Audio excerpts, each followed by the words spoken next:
So many people online have been claiming that famous rapper Travis Scott is a demon worshipper and sacrificed those people who recently died in the tragedy at Astroworld. So demonic, bro. But Travis Scott did something really intriguing recently in an interview where he flipped the tables and said that he wasn't demonic, he was actually a man of God. Listen to what he says. Some people say your music played a role in this. Yeah, I've seen him say your music is demonic and this was a satanic ritual. You think your music is to blame? I mean, no. I'm a man of God. Now, if you thought that was intriguing, wait until you hear another defense he uses as to why he's not into demon worship. We'll talk about that later on in today's video. One passage came to mind when I heard Travis Scott turn around and say, I'm a man of God. This is the passage right here in Ecclesiastes chapter 7 verse 1. And notice what it says. I want to highlight the first part, right, which is relevant to what we're talking about.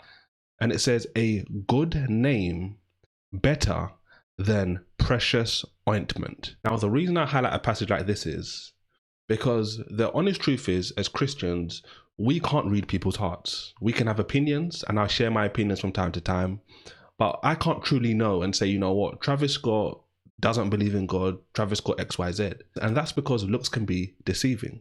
But the fact of the matter is, these are the kind of passages which remind us that although we can't read people's minds, we obviously are looking at people's actions.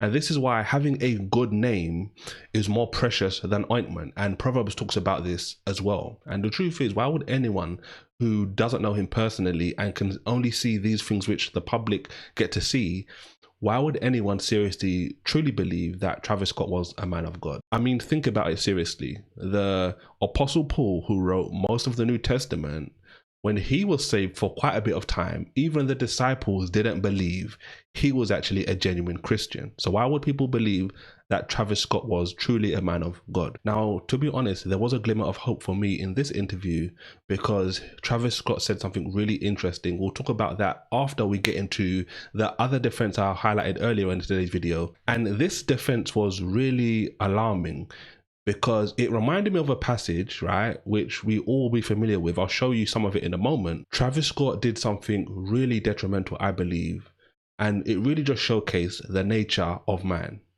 And listen to what he says. I mean, I think that's a part of it, but the music does encourage people to be violent at these shows. I mean, that's what the rage is about. Most of the music is me sometimes talking about what I see at the shows. Mm-hmm. So if you didn't catch the implications of what Travis Scott was just saying there, he was basically pushing the blame onto his audience, right?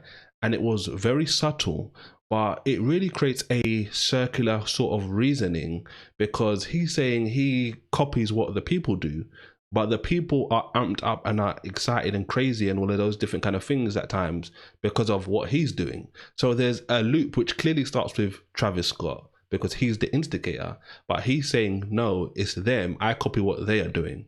And the passage I said it reminded me of before we get to the last part I said, which was a glimmer of hope in this interview, is this passage right here from Genesis chapter 3. This is one of the most famous passages in the whole of the Bible, right where sin enters into the world. This is between Adam, Eve, and the serpent in the Garden of Eden. And notice we can pick up at 9 where God is calling Adam and saying unto him, where are you? And this is vital, because that kind of question from God is the question that wakes people up, should wake people up anyway, when they're caught deep in sin. That is the point of realization where you should say, look, this is where I am and I don't want to be there anymore. But notice in verse 10 it says, and he said, Adam that is, I heard thy voice in the garden and I was afraid because I was naked and I hid myself. And God asked him now something really key. And he said, God that is, who told thee that you are naked? Have you eaten of the tree which I commanded you that you should not eat? And at this point in this narrative, if you haven't understood why what Travis Scott just did is similar to this passage and why it reminded me of this passage, it will become extremely clear right now. Because notice how Adam responds. Adam says in verse 12, the woman whom thou gavest with me, she gave me of the tree and I did eat. So just as this popular interviewer asked Travis Scott, your music does sort of have an impact. What did Travis Scott do? Did he own it? No, he pushed the blame to his audience. In the same way, Adam here pushed the blame to his wife, and even more significantly sad, to God as well. Now, God ultimately now moves on to Eve. And notice what Eve does in this scenario as well. And the Lord God said unto the woman in verse 13, what this you hast done?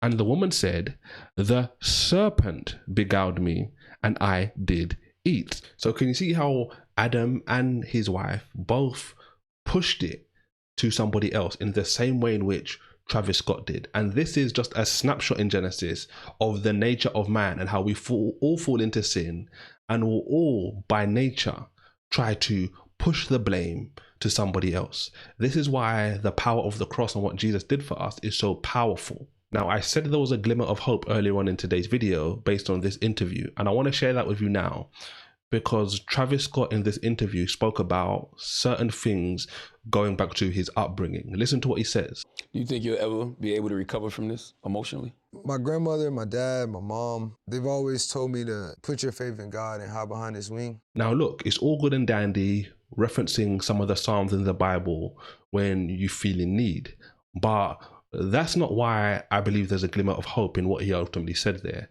I mentioned that the passage in Ecclesiastes has a reference to the book of Proverbs as well. And this is the proverb I was talking about, which starts at verse 1. But I want to highlight verse 6 because I think this is the key part here. This is where it says, train up a child in the way he should go, and when he is old, he will not depart from it. Now, this obviously doesn't guarantee that if you raise a child as a Christian, they are ultimately going to be a Christian forever. But obviously, as you should know, the book of Proverbs is a collection of wise sayings, which typically are the right thing to do. But the fact that Travis Scott was able to pull from things his parents and grandparents had said to him showcases that there are some seeds still in his life that are ready to be planted whenever he chooses to do so. Our prayer for people like Travis Scott should be that the people in his life that can help those seeds flourish ultimately are allowed to help him. But this is the thing with famous people who profess to be Christians. It's so hard to truly determine and discern if they are actually true or in fact faking it. And this is something I talk about in this video right here.